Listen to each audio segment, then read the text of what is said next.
Cooper DeJean. Now, this is an exciting one if the Seahawks actually do it, but will they? We don't know.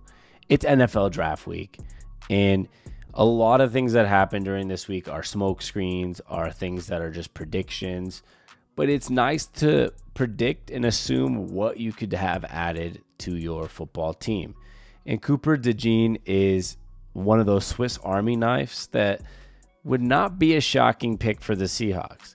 Yes, he's a defensive back like a corner, but he also moves well into the safety role in the NFL. And that's been said by almost everyone. I mean, you heard a lot of GMs talking about it.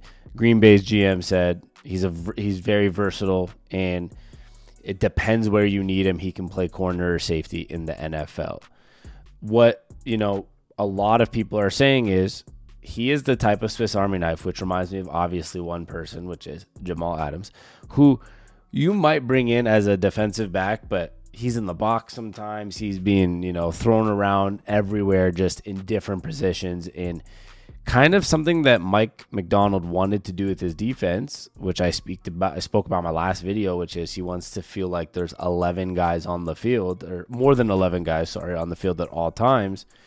Having somebody like a cornerback, safety, Swiss Army knife, versatile, be everywhere on the field type of guy is the type of guy that seems like would fit in that type of model. Mike Macdonald has a reputation, of doing these different disguises. He's had 3 safety sets with these versatile D-backs all the time. So, yes, we brought in Rayshon Jenkins, Kayvon Wallace, and different things, and Julian Love's still there. Jarek Reed's recovering from the torn ACL, but Jenkins has a 1-year deal with opt-outs next year, and that never would really stop the Seahawks from getting somebody at that position that will be versatile, right? At the end of the day, the Seahawks, while they had Quandre Diggs and Jamal Adams, they brought in Jarek Reed, or drafted Jarek Reed, right? They brought in Julian Love. So they weren't, when they had 2 guys there, it didn't stop them from bringing players they thought could be versatile. Now, obviously, Diggs is gone and Jamal Adams is gone. And like I said, Jenkins on a 1-year deal. Who knows what's going to happen, moving forward. Why not bring in versatility if he's there? Now, the weird thing with the draft as well is you don't know who's going to be there. Are they going to be gone at 9? Are they going to be there at 30? It's hard to tell sometimes. But I would not be shocked to see the Seahawks either go for it at 16 or trade back. And if he's still available in the 20s, that's an extremely high upside, high value pick. Let's go through some of the stuff here, right? He's going to be a plus starter at some point. And the reason I think a lot of people know that it's a high upside, and he might not be a guy that's, ready from day one, which is okay considering the circumstances I just explained with the Seahawks roster. But his next-gen stats broke down like this on NFL.com. His production score at the Combine was 87, which was ranked 2nd among all corners. His athleticism score was 79, ranked 7th among all corners, and his total score at the Combine was 85, which was ranked 3rd among all corners. Let's go through some of his stats here in college. 2021, he played 7 games as a reserve. He had 4 tackles. 2022, he was 2nd team All Big Ten, tied for the lead with 3 interceptions returned for touchdowns in all of football. Him and Mississippi State's corner Emmanuel Forbes. So they had 3 interceptions returned for touchdowns, tied for all of FBS. So he won the Music City MVP, 7 tackles, interception for a touchdown. All 13 games started. 75 tackles, 3 tackles for loss, 5 picks. Very good player. Then again, 2023, first team All-Press, first team AP All-American, Big Ten Defensive Back of the Year, Return Specialist of the Year, first team All Big Ten Conference finalist for the Jim Thorpe Award, the nation's top DB. He was the finalist for the nation's top defender award. He started all 10 games, 41 tackles, 2 tackles for loss, 2 interceptions. But he broke his fibula at the end of the year. I actually think, he'd be more of a closer to the middle to high could be, at the average draft pick at like a 10 to 12 if he didn't break his fibula and coming off injury. But he is coming off injury, which might make him drop a little further in the draft and take some time to get fully healthy. He is healthy now. He participated in the combine. He's been doing workouts, but that probably does make you drop a little bit. Now, we're going to read the overview. Highly competitive defensive back with plus ball skills and noteworthy special teams value. I've seen a lot of people talk about the plus on, kick returning and punt returning.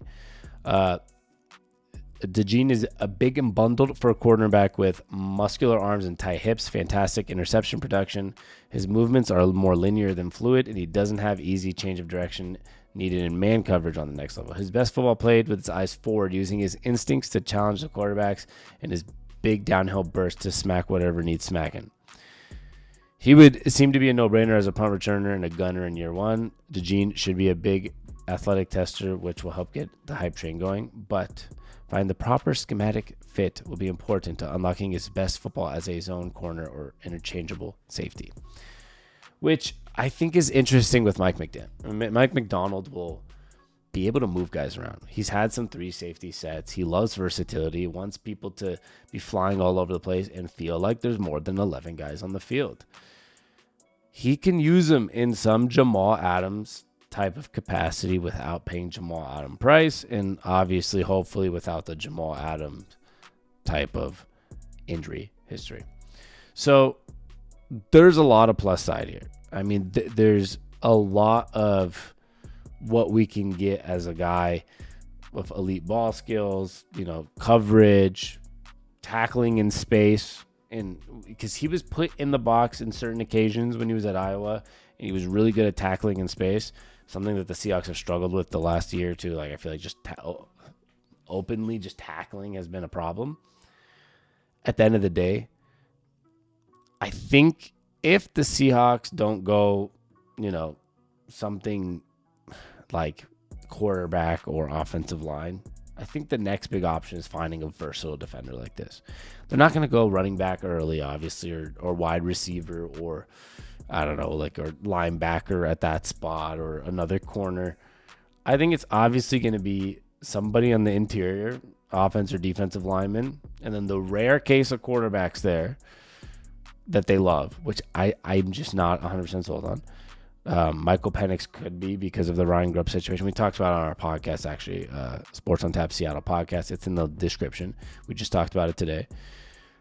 But other than that, if they don't have the right lineman that they want there or the right quarterback, why not go take a high upside guy that you can use, especially Mike Macdonald, in your defense and have him flying all over the place? And you can ease into it over the next year. Use them at kick returner. Use him in, a bunch of special team places. He impressed at Pro Day.